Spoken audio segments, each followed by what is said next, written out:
Halo, Assalamualaikum warahmatullahi wabarakatuh. Perkenalkan, saya Hilda Nurani. Saya adalah pembimbing tantangan literasi Leksam Bedas Kabupaten Bandung dari SMP Negeri 2 Bojongsoang. Hari ini saya akan mereview sebuah buku dengan judul Hafalan Sholat Delisa.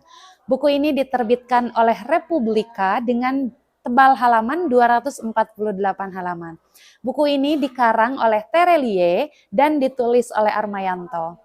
Buku ini bercerita tentang seorang gadis kecil perempuan bernama Delisa berusia 6 tahun yang tinggal di Lokngah, Aceh Darussalam. Delisa tinggal bersama Umi Salamah dan 3 kakaknya, Cut Aisyah, Cut Zahra, dan Cut Fatimah. Delisa juga memiliki seorang ayah bernama Abi Usma. Tetapi Abi Usma harus bekerja di perusahaan minyak internasional yang membuat Abi harus pulang setiap 3 bulan satu kali. Suatu hari, Delisa mendapatkan tantangan dari guru ngajinya di madrasah untuk menghafal hafalan sholat. Delisa dengan semangat pulang ke rumah, ia bercerita dengan Umi dan bercerita pula kepada abinya yang jauh di sana. Ia bercerita bahwa ia mendapat tantangan dari guru ngajinya. Untuk menambah semangat Delisa dalam menghafal hafalan sholat, Umi berniat untuk membelikan hadiah jika Delisa mampu menghafal hafalan sholat. Begitu pula dengan abinya. Suatu hari, Umi Salamah mengajak Delisa pergi ke pasar untuk pergi ke sebuah toko emas. Di sana, Umi memperlihatkan sebuah kalung berliontinkan huruf D dan Umi berjanji jika Delisa bisa membaca hafalan sholat dengan baik dan benar, maka Umi akan membelikan kalung tersebut. Begitu pula dengan abinya. Abinya berjanji akan membelikan sepeda jika Delisa mampu menghafal dengan baik hafalan sholatnya.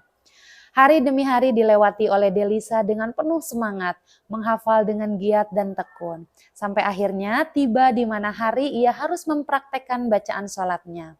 Hari itu tanggal 26 Desember tahun 2004. Delisa pergi dengan semangat di pagi hari diantar oleh Umi Salamah untuk mempraktekkan hafalan sholat yang sudah ia hafalkan. Ketika kakaknya tetap tinggal di rumah dan tidak ikut mengantar Delisa.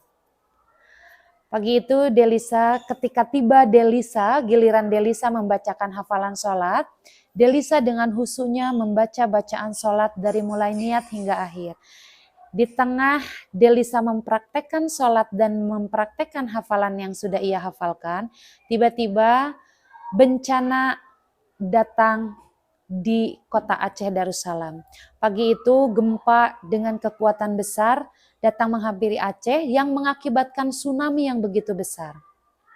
Pada saat bencana datang, Umi dengan histerisnya berteriak untuk menyelamatkan diri dan menyelamatkan Delisa. Tapi karena Delisa semangat, Delisa tidak mendengar apapun karena dia khusyuk, dia tidak menyadari bahwa ada bencana di sekitarnya. Hingga akhirnya bencana datang dan meluluh lantahkan semuanya, termasuk uminya dan ketiga kakaknya di rumah.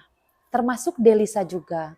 Tapi kadarullah pada saat itu Delisa selamat, ia tersangkut di akar pohon di semak belukar dan akhirnya setelah 3 hari terombang-ambing di tengah bencana, ia diselamatkan oleh tentara Amerika bernama Smith dan ia dilarikan ke tenda-tenda darurat dan diselamatkan.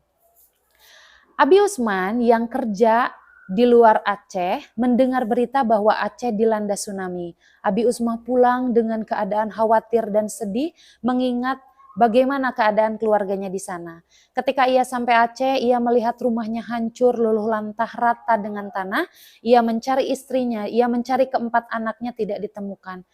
Dalam keadaan yang sudah bimbang, dia sudah pasrah, dia sudah menyerahkan semuanya kepada Allah, dia sudah meyakini bahwa keluarganya sudah tidak ada, tapi ternyata ditunjukkanlah satu jalan ia bisa bertemu dengan anak bungsunya yaitu Delisa. Delisa yang selamat ini diceritakan oleh tentara Amerika kepada abinya dan abinya menyusul ke tenda pengungsian. Dan ternyata benar itu adalah anak Abi Usman yaitu Delisa. Akhirnya mereka berpelukan bahagia karena Abi sangat bahagia ternyata di antara keluarganya ada Delisa yang selamat. Pada saat itu Abi sangat sedih karena menyadari Delisa mengalami kelumpuhan akibat dari bencana yang mengakibatkan Delisa harus kehilangan satu buah kakinya. Dia harus diamputasi. Tapi di balik kesidahan abinya, Delisa sendiri anak usia 6 tahun dia tidak merasa sedih. Bahkan ia tetap semangat. Ia yang menyemangati abinya. Ia tetap giat, dia tetap semangat, bahkan ia tetap ingin melanjutkan menghafal hafalan sholat. Walaupun ia tahu sekarang sudah tidak ada lagi yang akan memberi ia hadiah.